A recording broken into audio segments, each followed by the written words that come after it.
اب آج کا میرا موضوع ہے شہادت علی رضی اللہ تعالیٰ عنہ۔ اصل میں حضرت علی رضی اللہ تعالیٰ عنہ کی شہادت بھی اسی الفتنۃ الکبریٰ کا تسلسل ہے۔ وہ جو عبداللہ ابن سبا کا پیدا کردہ عظیم ترین فتنہ تھا، اسی کا ایک نتیجہ حضرت علی کی شہادت بھی ہے، لیکن وہ بات ذرا تفصیل سے سمجھنی ہوگی، اور اس کے لیے میں ممنون احسان ہوں۔ حال ہی میں ایک کتاب چھپی ہے، ڈاکٹر سید رضوان علی ندوی، وہ محقق ہیں تاریخ کے، انہوں نے بڑی تاریخی تحقیق کے بعد جو باتیں بیان کی ہیں وہ میں آپ کے سامنے رکھ رہا ہوں۔ عرب میں جنوب مغرب کی کونے میں، جہاں یہ یمن بھی آباد ہے، اس کے اوپر نجران ہے، اسی علاقے میں یمامہ کا علاقہ کہلاتا ہے۔ یہاں ایک قبیلہ آباد تھا، بنو تمیم۔ یہ جو لوگ تھے بڑے کرخت مزاج، جنگجو، اکھڑ، ضدی، اور جس بات کو ایک دفعہ مان لے اس پر اڑ جانے والے اور مر مٹنے والے۔ یہیں سے فتنہ پہلا اٹھا تھا، سب سے بڑا جو نئے جھوٹے نبی کھڑے ہوئے تھے ان میں سب سے بڑا تو مسیلمہ کذاب تھا، یہی تو علاقہ تھا۔ اور اس کے خلاف اس فتنے کی سرکوبی میں کتنے صحابہ، 1200 صحابہ ایک جنگ کے اندر شہید ہوئے، جن میں 500 جو ہیں وہ حفاظ تھے رضی اللہ تعالیٰ عنہ اجمعین۔ تو یہ لوگ جو یہ تھے بڑے زوردار تھے۔ اس قبیلے کے بارے میں حضرت عمر رضی اللہ تعالیٰ عنہ نے ایک بڑی عجیب حکمت عملی اختیار کی۔ ان کو وہاں سے اکھاڑ کر اور ایران کی سرحدوں پر آباد کر دیا، اب جہاں پر جہاد ہو رہا تھا، تاکہ ان کے اندر جو یہ جنگجوئی ہے یہ اب اس مقصد کے لیے استعمال ہو، اب وہ دارالاسلام کی توسیع کے مقصد کے لیے استعمال ہو، اور وہ ہوئی۔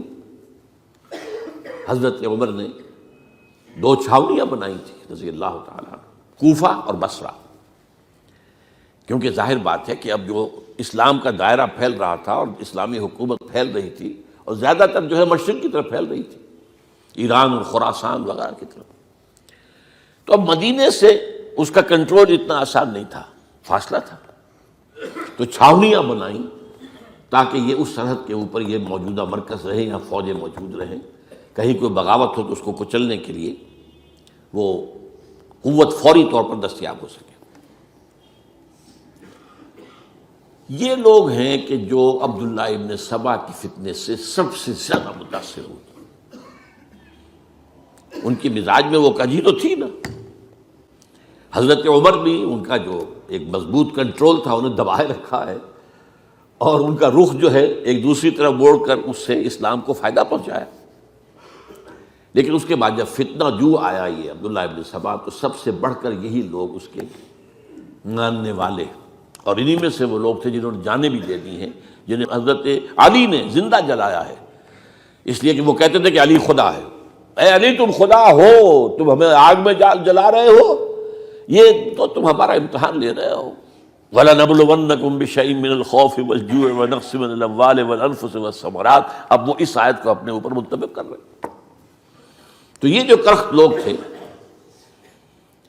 انہوں نے در حقیقت جو ہے عبداللہ ابن سبا کے کردار میں سب سے بڑا رول پلے کیا، اور انہی کے ہاتھ میں حضرت عثمان شہید ہوئے رضی اللہ تعالیٰ۔ اور اس کے بعد انہوں نے حضرت علی رضی اللہ تعالیٰ عنہ کو اپنے گھیرے میں لے لیا، کیونکہ انہی کی کثیر تعداد موجود تھی مدینے میں جب حضرت عثمان شہید ہوئے۔ اس کے بعد اب ظاہر بات ہے کہ کوئی نہ کوئی تو خلیفہ ہونا چاہیے تھا۔ حضرت طلحہ سے کہا گیا، انہوں نے معذرت کر لی، حضرت زبیر سے کہا گیا، انہوں نے معذرت کر لی۔ اب ظاہر بات ہے کہ حضرت علی آخر امت کو چھوڑا تو نہیں جا سکتا تھا بغیر امام کے، انہوں نے قبول کر لی، اگرچہ حضرت حسن روکتے رہے کہ ابا جان یہ ان لوگوں کی بیعت جو ہے آپ قبول نہ کیجیے۔ حضرت حسن تو ان میں سے ہے جو حضرت عثمان کے دروازے پر کھڑے تھے پہرے دار کی حیثیت سے، حسن اور حسین رضی اللہ تعالیٰ عنہ، انہیں تو معلوم تھا فتنہ جو کون لوگ ہیں۔ اس کے بعد حضرت علی رضی اللہ تعالیٰ عنہ نے اسی حکمت سے، جس حکمت کے تحت حضرت عمر نے یہ چھاونیاں آباد کی تھی، دارالخلافہ بھی مدینے سے کوفہ منتقل کر دیا، تاکہ پورے عالم اسلام کو کنٹرول کیا جا سکے اس مرکز کے ساتھ۔ اس کا نتیجہ یہ نکلا کہ اب گویا کہ حضرت علی کے گرد ان لوگوں کا گھیراؤ مکمل، کوفے میں یہی تو آباد تھے، کوفی یہی تو تھے، حضرت عمر نے انہیں لا کے یہاں آباد کیا تھا۔ جب حضرت علی نے کوفے کو اپنا دارالخلافہ قرار دیا تو گویا کہ ان کا پھر عمل دخل بہت بڑھ گیا۔ ایک طریقے سے یوں کہا جا سکتا ہے کہ انہوں نے اب حضرت علی رضی اللہ تعالیٰ عنہ کو اپنے محاصرے میں لے لیا۔ چنانچہ جنگ جمل کے موقع پر یہ ہوا ہے کہ صلح ہو گئی تھی، حضرت عائشہ رضی اللہ تعالیٰ عنہ کے جو نمائندے تھے اور ادھر سے حضرت علی، صلح ہو گئی تھی، طے ہو گیا تھا کہ ہاں قاتلین عثمان کو جو ہے اس کو سزا دی جائے گی، قصاص لیا جائے گا حضرت عثمان کی قتل کا۔ لیکن ان لوگوں نے 10,000 آدمی کھڑے ہو گئے کوفے کے اندر، ہم سب قاتل ہیں عثمان کے، لو قصاص ہم سے اگر لے سکتے ہو،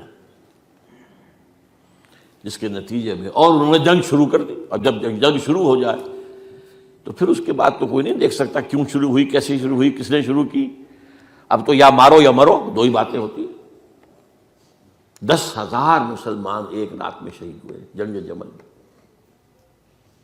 اب اس کے بعد حضرت علی رضی اللہ تعالیٰ عنہ کی خلافت جو ہے حضرت امیر معاویہ نے ماننے سے انکار کر دی۔ جب تک قاتلین عثمان کو سزا نہیں دیتے ہم بیعت نہیں کریں گے۔ یہ نہیں کہ دعویٰ کیا ہو کہ میں خلافت کا حقدار ہوں، یہ نہیں، لیکن یہ کہ آپ کو ان کو سزا دینی چاہیے۔ اب یہ تھا وہ مخمصہ جس میں حضرت علی رضی اللہ تعالیٰ عنہ وہ فرماتے تھے تم میرا ساتھ دو تو میں ان قاتلین عثمان سے سزا جو ہے ان کو سزا دے سکتا۔ ادھر انہیں پتا تھا کہ میں سرنڈر کرتا ہوں تو مجھے علی تک تو پہنچنے کوئی نہیں دے گا، راستے میں ختم کر دیں گے رضی اللہ تعالیٰ عنہ۔ تو یہ پیچ تھا ایک جو ایسا پڑا ہے۔ اب اس میں جب حضرت معاویہ اور حضرت علی کے مابین فیصلہ کن جنگ ہوئی، جنگ صفین جسے کہتے ہیں، جس میں 70,000 مسلمان ایک دوسرے کی تلواروں، تیروں، نیزوں سے قتل ہوئے۔ اس موقع پر حضرت معاویہ کی طرف سے ایک آفر آئی، قرآن مجید کو نیزے پر اٹھا کر لوگوں نے کہا کہ یہ خون ریزی بند کر دو، ہم قرآن کا فیصلہ ماننے کو تیار ہیں۔ حضرت علی دیکھ رہے تھے کہ یہ اصل میں میری فتح کو شکست سے بدلنے کا پروگرام ہے، تقریباً فتح میری ہو چکی ہے، لیکن یہ جو طبقہ تھا یہ انہوں نے کہا نہیں بڑی ٹھیک بات کہہ رہے ہیں، وہ مانیے ان کی بات، جنگ بند کی۔ انہوں نے ہی یہی لوگ تھے جنہوں نے مجبور کیا حضرت علی کو کہ وہ تحکیم پر رضامند ہو جائے۔ اس کے بعد تحکیم میں جو معاملہ ہوا، حضرت علی حضرت عبداللہ ابن عباس کو اپنی طرف سے حکم بنانا چاہتے تھے، یہ اڑ گئے نہیں۔ یہ اڑ جانے والے لوگ، اور یہی اصل قوت تھے، وہاں ساری طاقت کوئی نہیں کی تھی۔ تو انہوں نے ابو موسیٰ اشعری کو اپنی طرف سے مقررہ، وہ بہت نرم خو آدمی تھے، انہیں بناؤ۔ بہرحال جو بھی بات طے ہوئی، اب تاریخ کی روایتوں میں اختلاف ہو سکتا ہے، کہا یہ جاتا ہے کہ طے تو یہ ہوا تھا حکمین کے مابین، ادھر سے ابو موسیٰ اشعری، ادھر سے عمرو بن العاص رضی اللہ تعالی عنہما، کہ آپ اپنے جو کلائنٹ ہیں حضرت علی آپ انہیں معزول کر دیجئے، میں معاویہ کو معزول کر دیتا ہوں، پھر جو ہے مسلمان فیصلہ کر لیں کسی اور کی عبادت۔ انہوں نے کھڑے ہو کے کہہ دیا میں علی کو معزول کرتا ہوں، اور عمرو بن العاص نے کہا کہ میں معاویہ کو قائم کرتا ہوں۔ اب یہ ہے روایت، واللہ عالم، اس میں کتنا سچ ہے کتنا جھوٹ ہے، میں کوئی مورخ نہیں ہوں، میں کوئی تاریخ کا محقق نہیں ہوں۔ اس کے بعد جو ہے اب یہ لوگ انہوں نے کہا کہ مانیے تحکیم کو، اور جب انہوں نے حضرت علی نے اس تحکیم کے فیصلے کو ماننے سے انکار کیا تو باغی ہو گئے، حضرت علی کو کافر قرار دیا، اور جا کر ایک جگہ پر حرورہ ایک جگہ تھی وہاں پر جا کے جمع ہو گئے، جتھا بندی کی، بہت بڑی طاقت پر وہاں کر۔ انہوں نے طے کیا کہ علی بھی کافر ہو گیا، معاویہ بھی کافر ہو گیا، عمرو بن العاص بھی کافر ہو گئے، سب کافر ہیں۔ حضرت علی کی طرف سے ایک گئے سفیر ان سے بات کرنے کے لیے، تو انہوں نے کہا تم ہی نے تو کہا تھا کہ تحکیم کو تسلیم کرو، کہ ہاں ہم نے گناہ کیا تھا، کفر کیا تھا، ہم توبہ کی ہم نے۔ اگر علی بھی مان لے کہ میں نے مان کر کفر کیا تھا، اب میں توبہ کرتا ہوں، تو ہم ان کی بات مان لیں گے۔ اب حضرت علی اس طرح کا جھوٹ کیسے بولتے؟ انہوں نے تو کوئی کفر نہیں کیا تھا۔ بہرحال انہوں نے پھر بھی نرمی برتی کہ دیکھو اگر تم کوئی خونریزی نہیں کرو گے، فساد نہیں مچاؤ گے، تو میں تمہیں کچھ نہیں کہوں گا۔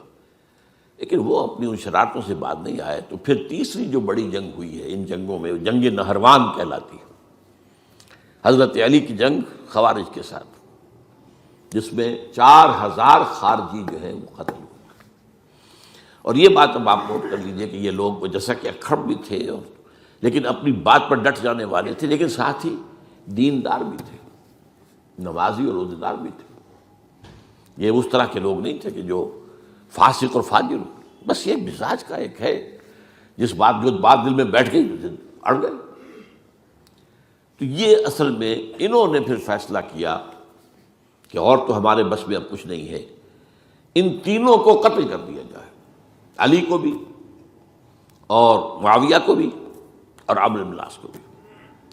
تو ایک جگہ ان کی سازش ہوئی، 3 آدمی معین ہو گئے، ایک ہی وقت کا طے فیصلہ ہو گیا، فلاں تاریخ کو فجر کے وقت تم جاؤ، وہ تم کوفے کی جامع مسجد میں، جب علی نماز جماعت کرا رہے ہو خنجر مارو انہیں۔ اور یہ اس کا نام ابن ملجم تھا، خارجی، یہ وہی لوگ بنو تمیم کے لوگ۔ دوسرا جو تھا وہ دمشق میں حضرت معاویہ کو قتل کرنے شہید کرنے کے لیے پہنچ گیا۔ تیسرا مصر پہنچ گیا حضرت عمرو بن العاص کو۔ اب یہ بات اللہ کی طرف سے ہے، یہ تو اس کی مشیت ہے، اس کا فیصلہ ہے۔ حضرت علی پر وار کارگر ہوا، اب شہید ہو گئے۔ حضرت معاویہ پر وہ وار ذرا اوچھا پڑا، زخمی تو ہوئے لیکن آپ کی جان بچ گئی۔ عمرو بن العاص اس روز مسجد میں کسی معذوری کی وجہ سے، عذر کی وجہ سے فجر میں آ ہی نہیں سکی، لہذا حضرت علی کی شہادت ہو گئی۔ اب یہ ہے اصل پس منظر، کن لوگوں نے کیا شہید، اصل میں وہ سمجھ لینے کی بات ہے۔ یہ خوارج نے شہید کیا، لیکن خوارج کا فتنہ سبائی فتنے ہی کا آف شوٹ ہے، اسی کے ذیل میں ہے، اسی کی ایک شاخ ہے، اسی کا ایک نتیجہ ہے۔ یہ خوارج جو ہے بعد میں بھی ان کی مسلسل جو ہے وہ جنگیں رہی ہیں۔ بہرحال اس صورتحال کو یہ سمجھ لیجئے کہ یہ خلفائے ثلاثہ رضی اللہ تعالی عنہ، حضرت عمر شہید، عثمان شہید، علی شہید۔ عجیب بات ہے کہ تینوں کا نام عین سے شروع ہوتا ہے، عمر عین سے، عثمان عین سے، علی عین سے، تینوں شہید ہوئے ہیں۔ لیکن یہ کہ یہ ہے تاریخی پس منظر۔